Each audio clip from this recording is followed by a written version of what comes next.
What's good, players? So as you know, I didn't review episode 8 of My Adventures with Superman or Zero Day Part 1 last week. Blue Beetle had my full attention, but now that that's out and not a half bad vid, if you want to go, watch after this one, Superman is back on the table. We got a lot to cover with the past 2 episodes that dropped being absolute fire. Okay, lots of improvements of things I was having issues with, good exposition, pacing, and action pack just like we like it. We have only one more episode to go until the season ends, and the voices come back. The darkness consumes us waiting for the second season. Literally 23 minutes left, so it'll be interesting to see how they tie things up. I have a couple theories of what we might see, but we're gonna get into that at the end, and we'll get into all of the story, the plot, everything right now. So if you haven't seen these episodes, well, allow me to assist yourself.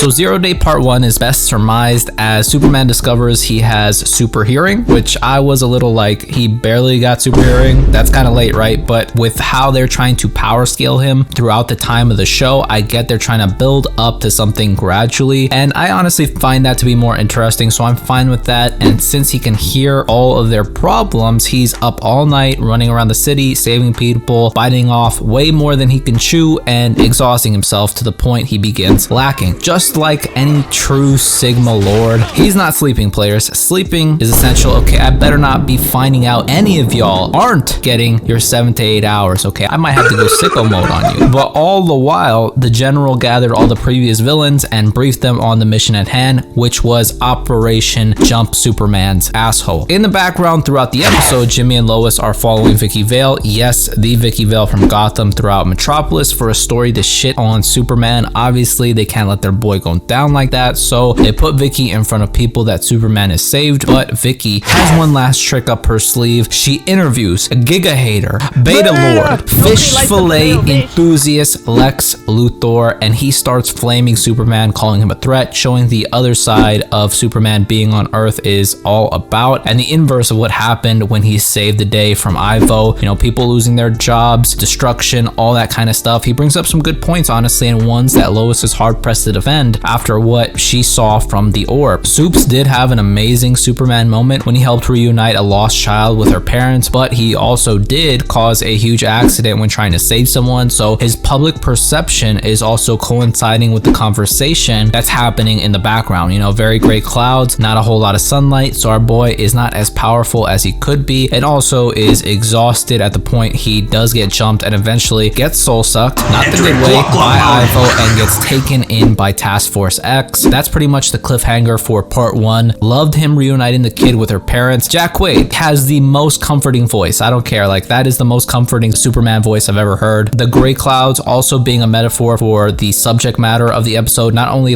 in the feeling of feeling gray, feeling down, but of Superman not being so one-sidedly good. Just like all things in life, the villain's trip, as y'all know, have been an issue for me since day one. Okay, they all began pretty busted as hell, and now they look like they've been locking in on their sauce levels. I don't know if it's the effects or they seem to have gotten more distinct color schemes. Also, Banshee seems to have gotten an Irish accent all of a sudden. Still think the comic designs are better and the origins, but I fuck with the vision, not like that. The action was also just super on point, a lot of badass dynamic animation, so a very good episode. We follow that up with episode 9 or part 2 of Zero Day with Supes all harnessed up in some type of Omega Red sunroom. That's when the general comes through to question him and eventually shows Supes a hologram of what happened on Zero Day with a young general and Amanda Waller watching over this huge floating vessel, and they see an attempted invasion come through, wiping out most of the military base before seemingly getting caught in this space explosion themselves, causing them to disappear. There was one main mofo there with this laser head with a very Superman silhouette, so that kind of explains why when Supes came out with his fit, the general put 2 and 2 together, and he probably thinks that this guy is Superman, and who knows who the fuck that actually was. But I don't know, those bot symbols look hella like Brainiac symbol. Okay, I'm just throwing that out there. Clark had no idea, obviously, and starts to cry. Seeing this showed the general some type of humanity within him. Pretty much leaves doubt that this was the monster he saw 20 years ago, but when he relays this doubt to Waller, she doesn't take it so well. She also mentions a her, which we'll talk about later. She sets his ass up by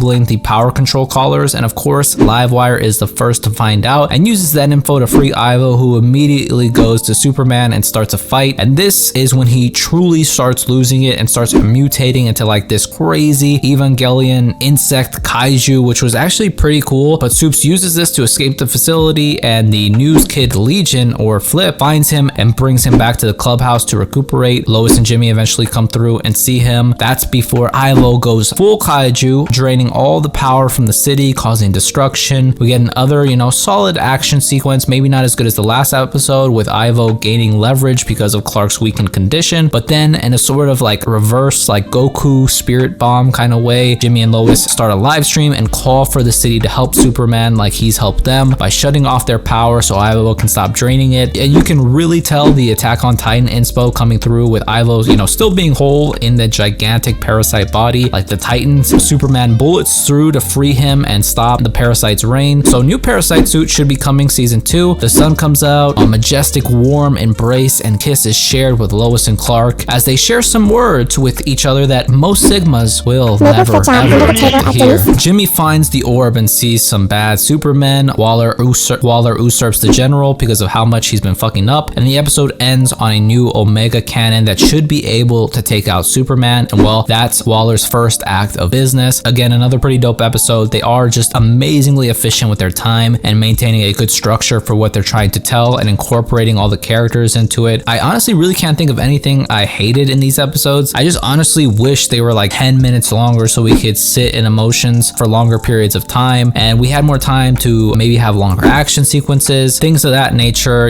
sit with the characters a bit longer. We all heard the general say her and speaking with a potential loved one. I think that was his wife, and it was 22 years ago. I think that's Lois's dad. Okay, I just have a hunch, players. That laser-faced mofo with the cape might pop back up in the finale. Maybe if it's just like in a sequence, like if they go and visit the pod and get more answers, and we'll find out who that is, or maybe that'll be set up for future seasons. Who knows? I hope we get to explore more of the pod Clark came in and get more answers in before the eventual cliffhanger for next season. Hopefully it doesn't leave the balls too blueberried. All in all, that was a great 2-parter, so I will be giving it a solid 8 out of 10. But let me know what y'all thought of the episodes and any predictions you have for the finale. I have a feeling one other Justice League member will pop up in some way. It just feels like the seeds have been laid for that to eventually happen. But let me know your thoughts, whether you liked the episode or not. But that's it. If you liked the video, leave me a thumbs up, comment down below, and if you want, subscribe. I always appreciate it. Thank you guys so much for watching. I hope all of you guys are well, and I'll see you in the next one.